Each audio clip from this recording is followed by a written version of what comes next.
Prions. Seigneur notre Dieu et Père, quelle joie ce matin de se souvenir encore de ce que le Seigneur Jésus a fait pour nous, de la grâce, de l'amour qui a été manifesté sur cette croix pour nous sauver. Te rendons grâce pour la liberté que nous avons de nous réunir, de recevoir ta parole en toute liberté. Seigneur, nous pensons à ceux qui n'ont pas ce privilège aussi, que tu puisses les garder, les préserver particulièrement, leur donner toute la grâce qu'il faut, Seigneur. Nous prions ce matin aussi que tu puisses bénir les enfants qui vont recevoir de toi, que cette parole puisse atteindre les profondeurs de leur âme, de leur cœur, qu'ils te connaissent dès maintenant, Seigneur, et que tu les préserves. Nous te prions aussi que pour nous-mêmes, nous soyons disposés dans notre cœur et dans notre esprit à recevoir ta parole. Rends-nous attentifs, rends-nous réceptifs. Seigneur, c'est ton travail, Seigneur, nous avons besoin de toi. Merci en tout cas pour pouvoir encore proclamer ta parole et l'évangile. Au nom du Seigneur Jésus. Amen. Ce matin, si vous voulez bien ouvrir vos Bibles en 2 Rois, chapitre 22. 2 Rois, chapitre 22.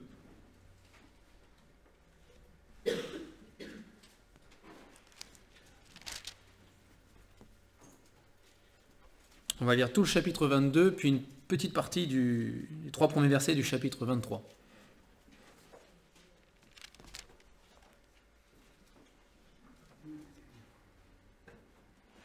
Donc 2 Rois 22, à partir du verset 1, il est écrit « Josias avait 8 ans lorsqu'il devint roi, et il régna 31 ans à Jérusalem. Sa mère s'appelait Jédida, fille d'Aja de Botskat. Il fit ce qui est droit aux yeux de l'Éternel, et il marcha dans toute la voie de David, son père. Il ne s'en détourna ni à droite, ni à gauche. La 18e année du roi Josias, le roi envoya dans la maison de l'Éternel Shaphan, le secrétaire, fils d'Atsalia, fils de Meshulam. Il lui dit « Monte vers Ilkija, le souverain sacrificateur, et qu'il amasse l'argent qui a été apporté dans la maison de l'Éternel, et que ceux qui ont la garde du seuil ont recueilli du peuple. On remettra cet argent entre les mains de ceux qui sont chargés de faire exécuter l'ouvrage dans la maison de l'Éternel, et ils l'emploieront pour ceux qui travaillent aux réparations de la maison de l'Éternel, pour les charpentiers, les manœuvres et les maçons, pour les achats de bois et de pierre de taille nécessaires aux réparations de la maison. Mais on ne leur demandera pas de compte pour l'argent remis entre leurs mains, car ils agissent avec probité. » Alors Ilkija, le souverain sacrificateur, dit à Shaphan, le secrétaire, « J'ai trouvé le livre de la loi dans la maison de l'Éternel. » Et Ilkija donna le livre à Shaphan, et Shaphan le lut. Puis Shaphan, le secrétaire, alla rendre compte au roi et dit, « Tes serviteurs ont amassé l'argent qui se trouvait dans la maison et l'ont remis entre les mains de ceux qui sont chargés de faire exécuter l'ouvrage dans la maison de l'Éternel. » Shaphan, le secrétaire, dit encore au roi, « Le sacrificateur Ilkija m'a donné un livre. » Et Shaphan le lut devant le roi. Lorsque le roi entendit les paroles du livre de la loi, il déchira ses vêtements, et le roi donna cet ordre au sacrificateur Ilkija, à Achikam, fils de Shaphan, à Akbor, fils de Miché, à Shaphan, le secrétaire, et à Azaja, serviteur du roi. « Allez consulter l'Éternel pour moi, pour le peuple et pour tout Juda, au sujet des paroles de ce livre qu'on a trouvé. Car grande est la colère de l'Éternel, qui s'est enflammée contre nous, parce que nos pères n'ont point obéi aux paroles de ce livre, et n'ont point mis en pratique tout ce qui nous y est prescrit. » Le sacrificateur Ilkija, Achikam, Akbor, Shaphan et Azaja allèrent auprès de la prophétesse Hulda, femme de Shallum, fils de Tikva, il y a beaucoup de noms, fils de Haras, gardien des vêtements. Elle habitait à Jérusalem, dans l'autre quartier de la ville. Après qu'ils eurent parlé, elle leur dit « Ainsi parle l'Éternel, le Dieu d'Israël. Dites à l'homme qui vous a envoyé vers moi, ainsi parle l'Éternel, voici, je vais faire venir des malheurs sur ce lieu et sur ses habitants, selon toutes les paroles du livre qu'a lu le roi de Juda. Parce qu'ils m'ont abandonné et qu'ils ont offert des parfums à d'autres dieux, afin de m'irriter par tous les ouvrages de leurs mains. Ma colère s'est enflammée contre ce lieu et elle ne s'éteindra pas. Mais vous direz au roi de Juda, qui vous a envoyé pour consulter l'Éternel, ainsi parle l'Éternel, le Dieu d'Israël, au sujet des paroles que tu as entendues.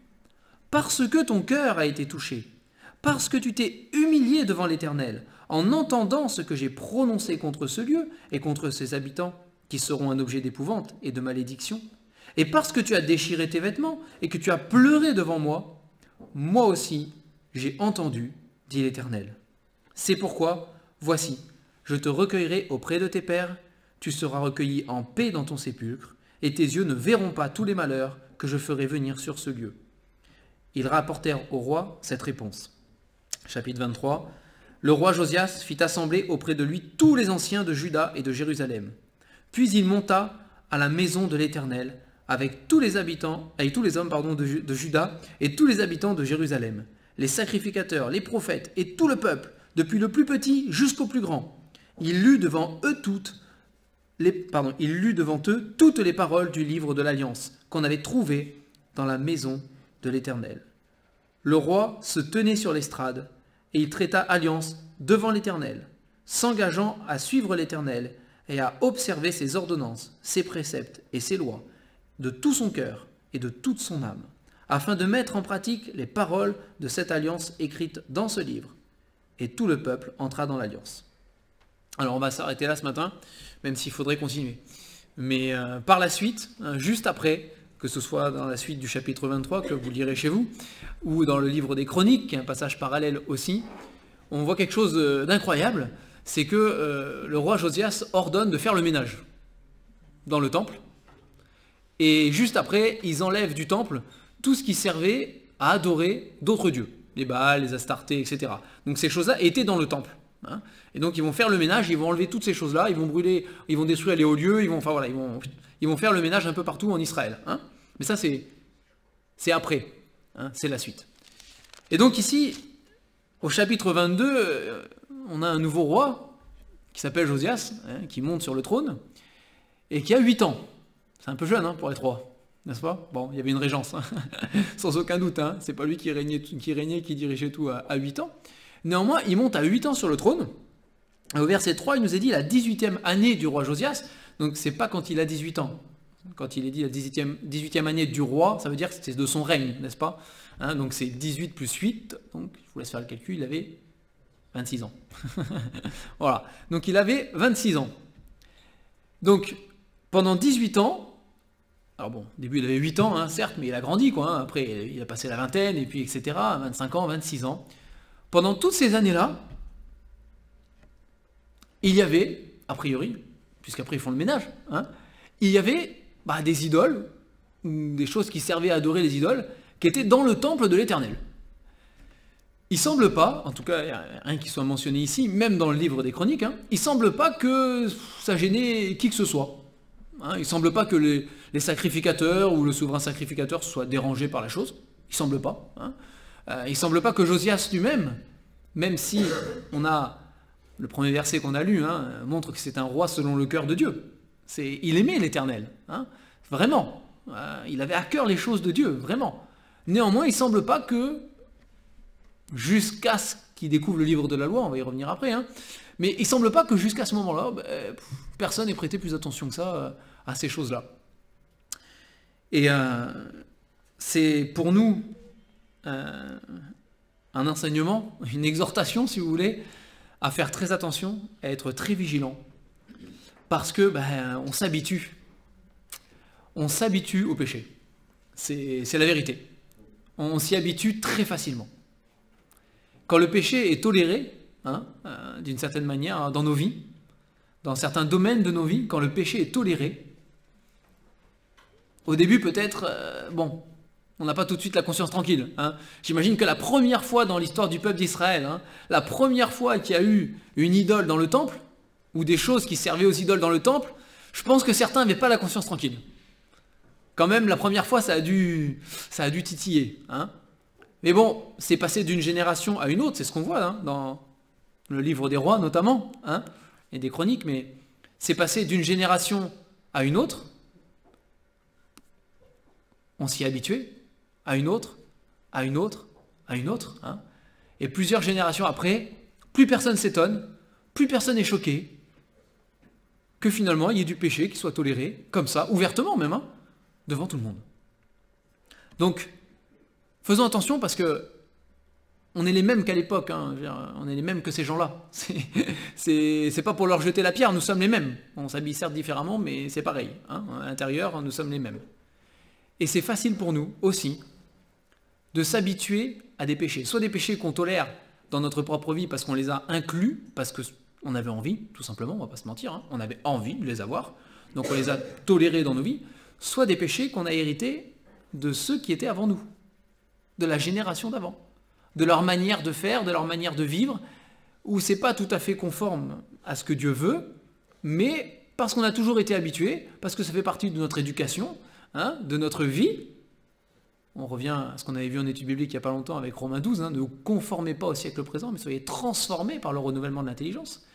Parce que c'est toléré, parce que c'est inscrit en nous quelque part, on tolère ces choses-là, et on est habitué à tel point qu'on n'est plus choqué, et qu'on ne voit même plus le propre péché qu'on a dans notre vie. Et c'est grave. Enfin, nous, quand on lit ça, on se dit, mais c'est incroyable quand même, comment ils n'ont pas vu hein. Mais Dieu regarde notre vie, à chacun d'entre nous, personnel, hein, et il voit des choses là, et il se dit, mais c'est incroyable quand même, comment il ne le voit pas, lui? C'est pas possible, c'est quand même, c'est flagrant. Et nous, on regarde la vie des autres, on dit, comment il ne le voit pas hein. Bon, c'est l'histoire de la paille et de la poutre, hein, c'est toujours pareil. C'est comment lui, il ne le voit pas? Mais nous sommes les mêmes. Et nous devons prendre garde à nos propres vies. Nous devons analyser nos propres vies. Nous devons nous examiner. Ce que dit la Bible, examinez-vous vous-même. C'est important. Hein. Et on doit s'examiner. Est-ce que dans ma vie, j'ai pas du péché qui est toléré à tel point que même plus je suis choqué de l'avoir? Parce que ça fait partie d'une habitude de vie.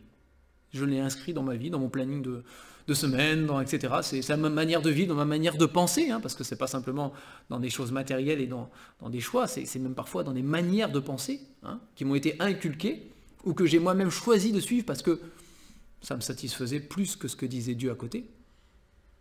Mais on en arrive à un point ici, en tout cas dans ce qui est de l'histoire du peuple d'Israël, hein, on en arrive à un point ici où le livre de la loi est oublié. Je veux dire, c'est un bouquin poussiéreux qui traîne. Alors, il traîne pas n'importe où quand même, c'est assez surprenant. Il traîne dans le coffre au trésor, hein, dans le coffre-fort, si vous voulez, hein, dans la banque du temple, parce qu'il semblerait que c'est en allant chercher l'argent hein, dans le temple qui tombe sur le livre de la loi. Alors, est-ce qu'il était ailleurs ou dans un coin, je ne sais pas. En tout cas, le livre de la loi est devenu un livre poussiéreux qui traîne dans un coin du temple quelque part et que tout le monde a oublié. Hein. Et là encore, quelle exhortation pour nous hein, à ne pas faire de même. On est plusieurs ici, j'imagine, avoir plusieurs Bibles chez nous. Il y en a qui prennent la poussière sur des étagères de bibliothèque. Hein. Mais bon, quand il y a plusieurs versions, il y en a qu'on oublie parfois, mais on a quand même notre Bible qu'on lit, j'espère. Hein. Et en tout cas, c'est ce qu'on devrait faire, ça c'est clair. Mais est-ce que ce livre extraordinaire qui est la parole de Dieu, est-ce que pour nous aussi dans nos vies, des fois, il ne prend pas un peu la poussière? C'est pas un livre qui devient un peu poussiéreux dans un coin de la bibliothèque. On le sort le dimanche, on enlève un peu la poussière, parce que si les gens voyaient la poussière, ça craint quand même. Hein. Donc on enlève un peu la poussière. Et voilà. On abîme un peu les pages pour faire voir qu'on l'a bien utilisé. Parce que si elle est flambante neuve, ça fait bizarre quand même. Hein. Mais bon, je veux dire par là, on travaille les apparences. Vous comprenez ce que je veux dire hein. On travaille les apparences. Mais au fond de notre cœur, est-ce que c'est pas un livre qui est rangé dans un coin comme ça? Et bon, on est content le dimanche, on entend. Aux études, si on vient, on entend. Mais il ne fait pas partie de ma vie. Il est rangé dans un coin. Il est oublié. Il est oublié. C'est important. Ça nous est déjà arrivé hein, de rencontrer des nouvelles personnes qui disaient « Oui, moi je suis chrétien, j'aime le Seigneur, etc. » Et on dit ah, « Est-ce que vous lisez la Bible ?» Ah oui, on lit la Bible, j'ai une Bible. Et de sortir une Bible flambante neuve, ça fait 15 ans que j'ai cette Bible-là. Et on voit que la page, Je ne sais pas comment c'est possible en 15 ans, mais la page n'a jamais été tournée. Hein. C'est un livre presque superstitieux parfois, hein, voilà, qui est rangé dans un coin et qui est là. Prenons garde à ne pas être comme ça. Hein. La parole de Dieu, elle est vivante. Elle n'est pas faite pour être rangée dans un coin. Elle est faite pour être utilisée. Parce qu'elle est puissante. Et ici, c'est ce qu'on voit. Elle est puissante. Et donc, vous avez le souverain sacrificateur. Hein, et tout commence avec une histoire d'argent ici. Hein. Et dans tous ces trésors et tous ces amas d'argent qu'il y avait là, qui avaient été amenés au temple, il découvre le livre de la loi. Il le lit, il se dit « Wow !» Il le file au secrétaire le lit, wow, il l'amène au roi, hein, et le roi le lit, et wow. Et là, le roi est touché en plein cœur, hein, c'est ce qu'on voit, Josias, il est touché en plein cœur par la parole de Dieu. Directement, tout de suite, à la lecture de la parole, de la Bible, hein, bon, du Pentateuque probablement, puisqu'à l'époque, ils avaient surtout les 5 premiers livres de Moïse, hein, à la lecture de ces livres-là, on le voit, hein, il déchire ses vêtements, il pleure, il s'humilie, il comprend tout de suite. C'est instantané hein, chez Josias. Tout de suite, il comprend. Mais alors, tout ce qu'on fait, c'est pourri. Tout ce qu'on fait, c'est contre Dieu. Tout ce que nos pères ont fait et qui nous ont transmis, c'est grave. C'est très grave. À tel point qu'on va tous mourir. Les châtiments qui sont écrits dans ce livre vont tomber sur nous. C'est une certitude. Il en est convaincu. Et il dit, mais on est fini. On est fini. Et il pleure. Et il pleure. Et la loi, hein, la loi qui a été donnée à Israël, et qu'Israël avait pour mission de transmettre aussi à toute l'humanité, et qui nous est parvenue jusqu'à nous aujourd'hui, la loi a pour objectif de montrer notre péché, de révéler qui nous sommes vraiment, de montrer et d'éclairer les coins de nos vies où justement on a toléré du péché, où du péché s'est glissé, parfois reçu de générations avant nous, hein, là, et c'est le rôle de la parole de Dieu, c'est le rôle de la loi, comme un projecteur qui est braqué sur nos vies, et de mettre le doigt là où il faut pour dire ça, c'est du péché. Ça, et nous, on utilise d'autres mots des fois. Ouais, c'est pas très bien ça. Ouais, c'est pas forcément le bon choix. La Bible, elle parle pas de ces choses-là. La Bible, elle dit ça, c'est du péché. C'est comme ça que Dieu parle. Il pose le doigt et il appelle les choses par leur nom, n'est-ce pas? Et c'est le rôle de la loi. Et ici, le roi Josias, parce qu'il avait un cœur pour Dieu, malgré ce qui était toléré, finalement, hein, malgré ce qui était toléré, il avait un cœur pour Dieu. Donc dès qu'il est mis en contact avec la parole de Dieu, de suite, le Saint-Esprit est à l'œuvre. De suite, il est convaincu, comme dit la parole, hein, de péché, de justice et de jugement. Parce que la lumière est faite. La lumière est faite. Est-ce que nous laissons la parole de Dieu, la Bible, hein, avoir cet impact sur nos vies, sur nos cœurs et sur nos âmes? Est-ce que c'est la manière dont on veut qu'elle travaille en nous? Normalement, c'est ça. Hein, quand on est en contact avec la parole de Dieu, quand on se met à la lumière de la Bible, on doit être prêt, hein, on doit être prêt à ce que Dieu braque un projecteur sur ma vie. C'est pas juste pour entendre des belles histoires, ou parce que c'est bien gentil, c'est bien beau, ou parce que c'est juste la parole de Dieu, alors on va écouter. Hein. C'est plus que ça. C'est est-ce que je suis prêt à laisser Dieu éclairer chaque coin de ma vie? Ça va pas faire du bien. Hein. Ça va secouer. Hein. J'ai eu une conversation téléphonique cette semaine avec quelqu'un et voilà, qui disait en ce moment je reçois beaucoup de choses qui me contrarient, donc du coup j'aimerais trouver des choses qui vont plutôt dans un sens qui vont bien, hein, qui vont bien. Mais la parole de Dieu, elle est là pour nous contrarier. Elle n'est pas là pour aller dans notre sens. Pas toujours. Si on marche avec le Seigneur, ça va dans notre sens. Mais elle est là pour nous contrarier. Elle est là pour nous bouleverser parfois. Elle est là pour nous secouer. Et regardez l'état dans lequel est Josias. Hein, les mots sont forts. Humiliation, pleurs, déchire les vêtements. Hein, c'est poignant. C'est fort. Hein, c'est fort. Est-ce que nous, on laisse la parole de Dieu? Est-ce qu'on laisse la parole de Dieu avoir ce travail-là dans notre vie? Si on ne le fait pas, nous sommes juste des religieux. Mais nous n'avons pas une réelle relation avec notre Dieu. Non. Et la parole de Dieu est pour nous un livre de superstition ou de lecture, hein, mais ce n'est pas la parole de Dieu vivante. Ici, la parole est vivante et elle agit dans le cœur de Josias. Et ma prière, c'est qu'elle puisse agir ce matin dans chacun de nos cœurs, en profondeur. Pas juste en surface, pas juste dans l'intelligence, parce que ça encore, voilà, c'est une chose, mais jusqu'au plus profond de nos cœurs. Que Dieu éclaire, que Dieu montre, et que Dieu dirige là où il veut nous amener. C'est important. Et donc ici, tout commence avec une histoire d'argent et de réparation. Il y a des réparations à faire dans la maison de l'Éternel. Ça part d'un bon sentiment du coup. Hein. La maison de l'Éternel, bon, il va y avoir des problèmes, il faut faire des travaux. On a un bâtiment, on sait que des fois il faut faire des journées, ménage et travaux, on n'a pas le choix, hein, c'est comme ça. Là peut-être ça avait été négligé pendant un temps, Josias, lui, il dit, enfin, c'est pas possible, on va faire des travaux. Et donc, dans ces trésors qui étaient là, bah, il trouve le trésor des trésors, hein. Il trouve la parole de Dieu. Et si vous regardez après la suite, il n'est plus du tout question de ces réparations, de cet argent, de tout cet or ou ces biens précieux qui ont été donnés. Terminé. Hein, terminé. C'est que ce soit dans les rois ou dans les chroniques, tout se concentre sur le livre de la loi. Parce que eux, ils ont peut-être pensé aller chercher de l'argent et de l'or comme trésor, hein, mais Dieu les a dirigés pour trouver le vrai trésor. Le trésor qui est au-dessus de toute chose.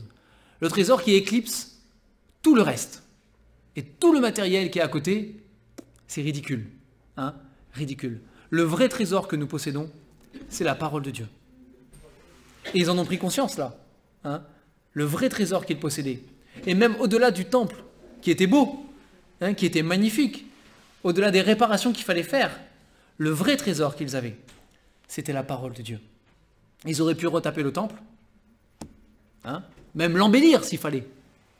Mais s'ils n'avaient pas redécouvert le livre de la loi, à quoi ça servait? À rien du tout. Il y aurait eu encore des trucs pour les idoles là-dedans, hein, ça servait à rien du tout. Le vrai trésor, ce que nous devons chérir par-dessus toute chose, hein, le bien le plus précieux que nous pouvons posséder, puisqu'on parle de matériel si vous le voulez, hein, le bien le plus précieux que nous possédons, c'est la parole de Dieu. C'est la parole de Dieu. Et dans les pays, hein, où nos frères et sœurs en la foi n'ont pas la liberté que nous avons, où on leur confisque leurs biens, etc., tant qu'ils ont la parole de Dieu, ils tiennent, hein, vous savez, dans les moments de persécution. Hein. La seule chose qui importe, c'est la parole de Dieu. Quand on nous supprime même la Bible, hein, ce qui importe, c'est les versets qu'on a mémorisés, qu'on peut se réciter les uns aux autres. C'est ça la vraie richesse. Hein. Ce n'est pas le trésor qu'ils ont trouvé à côté dans le temple. Hein. C'était la vraie richesse, c'était la parole de Dieu. Et nous en avons. Nous en avons à profusion, n'est-ce pas? C'est, comme je dis, hein, pour plusieurs d'entre nous, je suis convaincu que nous avons plusieurs Bibles, hein, plusieurs trésors dans nos bibliothèques. Hein. Mais que faisons-nous avec? Que faisons-nous avec? Que faisons-nous avec? Alors il se passe quelque chose d'extraordinaire à ce moment-là, c'est vrai, hein, pour le peuple d'Israël. Quand Josias s'humilie, quand Dieu lui répond que c'est pas lui, hein, qui subira ce châtiment, mais que ce sera pour des générations après. Et le roi Josias, le chapitre 23, hein, c'est incroyable ce qui se passe. Vous imaginez la scène. C'est le roi. Bon, lui, il a le pouvoir de le faire. Nous, on aimerait bien, mais ça ne marcherait pas. Mais il rassemble tout le peuple. Tout le peuple. Des plus petits jusqu'aux plus grands. Tout le monde vient à Jérusalem, là. Tout le monde vient là. Tout le monde, lui, monte sur l'estrade. Et on va faire la lecture devant tout le peuple de la loi de Dieu. Waouh, ça devait être quelque chose, hein. J'aurais aimé assister à ça. Franchement, c'est... Waouh. Devant tout le peuple, petits et grands. La parole de Dieu, hein, le livre de la loi, a été proclamé. A été proclamé. Et une alliance a été traitée. Hein, verset 3 du chapitre 23. Le roi, on va le relire. Le roi se tenait sur l'estrade. Et il traita alliance devant l'Éternel, s'engageant à suivre l'Éternel et à observer ses ordonnances, ses préceptes et ses lois de tout son cœur et de toute son âme, afin de mettre en pratique les paroles de cette alliance écrites dans ce livre. Et tout le peuple entra dans l'alliance. Le roi, Josias, fait alliance lui-même avec l'Éternel. C'est lui qui fait alliance avec l'Éternel. Et après, il est dit que le peuple entier rentre dans l'alliance que lui il a faite. Mais c'est lui qui le fait. Il prend la décision dans son âme et dans son cœur de suivre l'Éternel et d'obéir à tout ce qui est écrit. Pas juste une partie, pas juste un bout, pas juste ce qui l'arrange, tout ce qui est écrit. Tout, entièrement, sans rien mettre de côté. C'est un acte, c'est une décision. Et dans la parole de Dieu, il n'est pas le seul, il y a beaucoup d'hommes, beaucoup de femmes, qui à un moment dans leur vie prennent cette décision de s'engager, de faire alliance avec Dieu et de dire « Seigneur, je suivrai dans les moindres détails de ce que tu me dis, dans chaque lettre, dans chaque ordonnance, dans chaque commandement, dans chaque loi, dans chaque direction, dans chaque choix de vie, je te suivrai, toi Seigneur, personne d'autre, ni mes idées à moi, ni les idées des autres, mais uniquement toi Seigneur. » Et il ne prend pas cet engagement, on le voit Josias dans ce verset, il ne prend pas cet engagement comme un truc, comme une loi justement à suivre, une règle, mais c'est avec son cœur. Et il le dit, de tout son cœur et de toute son âme. C'est quelque chose qui est sincère dans son cœur. Ce n'est pas quelque chose d'intellectuel, uniquement, parce qu'il a compris les choses intellectuellement, mais c'est dans son âme, au plus profond de lui. C'est le désir qu'il manifeste. Et il le manifeste ici, publiquement, devant tout le peuple réuni. Pas juste en cachette, quelque part, mais devant tous, aux yeux de tous, il le dit. Moi, je suivrai l'Éternel jusqu'au bout.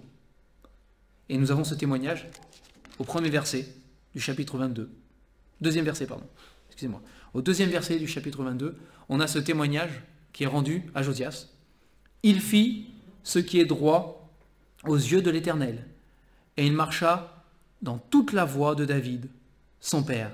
Il ne s'en détourna ni à droite, ni à gauche. Quel fort témoignage là. Est-ce que, à la fin de nos vies, à chacun d'entre nous, est-ce que l'Éternel pourrait dire cela de chacun de nous? C'est ce qu'on souhaite, En tout cas, on devrait le souhaiter chacun. Si on ne le souhaite pas, bon, faut s'interroger. Mais on devrait chacun souhaiter ça. Marcher toute notre vie avec l'Éternel. Faire continuellement ce qui est droit aux yeux de l'Éternel. Ça ne veut pas dire qu'on est parfait, ça ne veut pas dire que Josias, il n'a pas failli des fois. Mais quand il a failli, quand il a péché, il s'est repenti. Il a demandé pardon au Seigneur. Il s'est relevé. Et il a continué à marcher avec Dieu. Il a continué. Parce qu'il avait un cœur pour le Seigneur. Parce qu'il avait pris cet engagement. Et pour lui, ce n'était pas quelque chose qu'il avait pris, bon lui il l'a pris à 26 ans, c'était pas quelque chose qu'il a pris comme ça à la légère. C'était un véritable engagement du cœur. Et le Seigneur nous encourage encore ce matin, chacun d'entre nous, à prendre cet engagement, à faire alliance avec lui. Et il n'y a pas d'âge, lui il avait 26 ans, mais ça n'a pas d'importance. Ça se trouve, il aurait pu le faire à 8 ans sans problème. Ça, prendre l'engagement devant Dieu, même à 8 ans, il aurait pu le faire. C'est pas un souci. Il y en a qui l'ont fait plus jeune que ça. Il aurait pu le prendre à 40 ans, il aurait pu le prendre, peu importe l'âge qu'on a. Le Seigneur nous encourage ce matin, chacun d'entre nous, si on est ici, c'est pour nous, chacun d'entre nous, le Seigneur nous encourage à prendre cet engagement, à faire alliance avec lui, à dire Seigneur, à partir de maintenant tout de suite, je décide d'obéir en tout point à ce que dit la parole de Dieu. Jusqu'au bout, Seigneur, jusqu'à la fin. Et te dire même, Seigneur, écoute, je ne sais pas trop faire le tri dans ma vie entre ce qui va pas. Parfois, on est un peu confus. C'est normal. On est tous comme ça. Parfois, on est un peu confus. Est-ce que ça vient de toi, Seigneur? Est-ce que ça ne vient pas de toi? Est-ce que c'est le bon choix? Est-ce que c'est le mauvais choix? Je ne sais pas, Seigneur. Est-ce que dans ma vie, j'ai des choses... Est-ce que c'est du péché qui est toléré? Est-ce que c'est autre chose? Mais à prier, à dire, Seigneur, éclaire-moi. La Bible dit, si quelqu'un d'entre vous manque de sagesse, qu'il la demande à Dieu. Il la recevra. Par contre, qu'il demande avec foi. C'est ce que dit la Bible, sans douter. Mais si vous demandez avec foi que Dieu va vous répondre, Dieu va vous éclairer, Dieu va nous éclairer, Dieu va m'éclairer.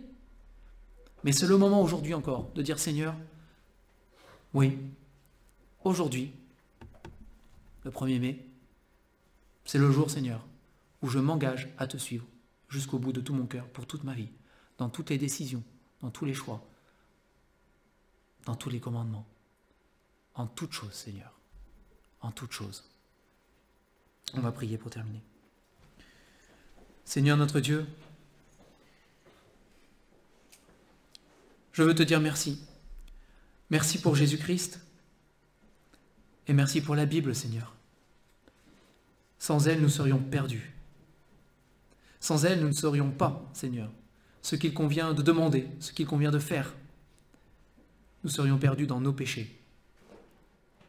Mais Seigneur, merci pour cette lumière que tu projettes sur nos vies. Même si, Seigneur, parfois c'est douloureux, c'est parce que tu as en vue pour nous, Seigneur, les choses les meilleures. Tu veux nous faire ressembler à Jésus-Christ, Père. Et nous te louons pour cela. Et nous te bénissons. Nous te bénissons. Merci parce que si nous sommes tombés, si aujourd'hui notre vie n'est pas, comme on dit, en règle avec toi, s'il y a du péché dans notre vie, le Seigneur Jésus est mort pour cela. Il est mort pour nous pardonner.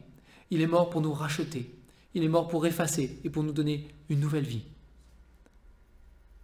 Seigneur, ce matin, publiquement, Seigneur, je veux renouveler cet engagement que j'ai déjà pris, Seigneur, à te suivre chaque jour de ma vie, jusqu'à la fin, à obéir en tout point à ce que dit ta parole, à conformer ma vie à ta volonté.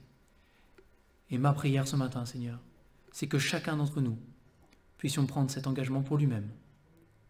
Seigneur, il n'y a pas de plus belle chose et de plus grande chose que de te connaître, que de t'appartenir, que de vivre pour toi. C'est de loin ce qui est le meilleur. Que personne ce matin se prive de la grâce de vivre sous ta conduite, Seigneur, et sous la parole de Dieu. Et je te bénis, parce que je sais que tu es un Dieu de grâce, qui répond aux prières, comme tu l'as fait pour Josias ici, Seigneur. Tu entends quand nous prions, et tu réponds. Sois béni au-delà de toutes choses, au nom du Seigneur Jésus. Amen.